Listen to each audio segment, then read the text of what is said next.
Okay, Matt and Bill, this is your 1250 sprayer, turf sprayer. I'm gonna go over, first thing first is just like some winterization stuff, or at least this is kind of a cheat way if you have some delay when you're gonna spray.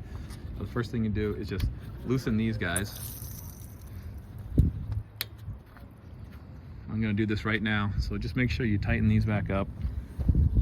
I just loosen them just enough so the water pours out, so it ain't gonna freeze on you. All right, I'm gonna do the same thing down here, but for this video I'll just skip over that. There's a drain plug down here, which I tightened up a little bit too much, but this has already drained, so that's gonna be good. Over here on your pump, I'm just gonna take this off. All right, so that'll just drain your pump out. I'm gonna take this piece and I'm gonna put it right in the basket. That just pops right back on. So that should drain enough right there.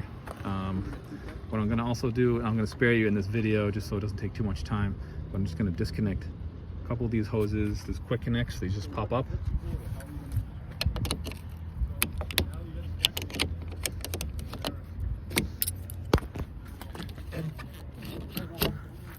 All right, that's already pretty well drained, but see, if you bring it down, you can usually get a little more water out. I think for the duration you're gonna have waiting, you're gonna be fine.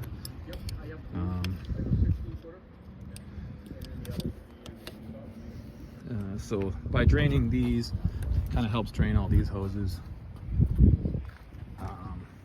This is your flow meter. So getting this drained can be good, but actually I'm gonna leave, what I'm gonna do for now, I'm gonna leave that. And that should be drained out as the other way. So I think that's good enough for now, but in the winter time, once you're done spraying and rinsing it, disconnect this hose, disconnect any hoses where you think water might be sitting. And obviously drain this out, just this little square nut. That should cover you for drainage for winter, and you can always reconnect it and put some RV antifreeze in, just in case you don't recall. There is a filter in here. This is how Toro filters, so you don't really even need the nozzle screens. This thing does a great job of just catching everything.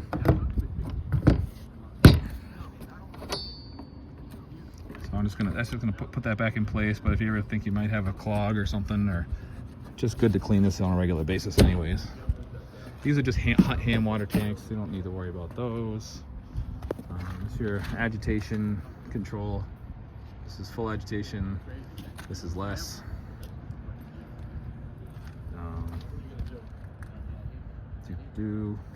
All right, so as far as operation, I think Matt, you said you operated one of these before. I have the throttle way down at idle. Here, just barely putting. And the reason I do that is because it makes it much easier to shift. So there's first gear, and I'm gonna put this cover on. I have it ordered, it'll be sent to you. All right, so if you recall, you have to hit the brake. You have to hit the, let's quiet it down so we can talk for now. You have to hit the brake and then you can shift, so it's not a seamless first gear, second gear, third gear thing like a workman. Bill, where you maybe not have used one of these, it would be something good to tell the guys that they have to move it around. So you hit the brake, put it in gear, and that's the gear you're in, and you stay in that. You don't shift it on the fly. This is your throttle control, so you can set the throttle, so if you want to agitate and mix while you're doing that. This is your pump on.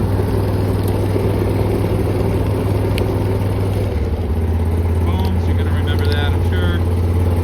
And then your control of your booms in the back. So to get your rate, Matt, if you're looking at this,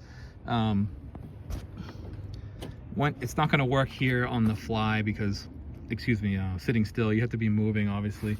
But if you want to get to a certain rate, with these nozzles in first gear, I think you could probably get the 2, but maybe 1 3/4 or something could be a little bit better. Anyways, what I did is just try to calibrate as close as I could before I brought it over here. And you're gonna just use your pressure up and down, so you can just kind of play with the pressure up and down once you get to full speed and tank full of water. And that thing will adjust and it'll tell you your application rate. So just set it here, application rate, and that'll tell you what's happening through the booms, and that should be good. These things just never really seem to work on any of these machines, so I just left it in. It's in the faster speed in first gear for spraying. You could try to spray in 2, but I think it might be a little fast in order for the pump to keep up with. Third gear is obviously just for your transport. And overall, that should be good. Thing's got a new rebuilt clutch. It has new brakes. Its battery's brand new.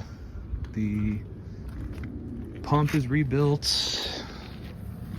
Engine oil is done, and filter. And yeah, it's got brand new nozzles on there. So you should be styling. All right, thanks a lot.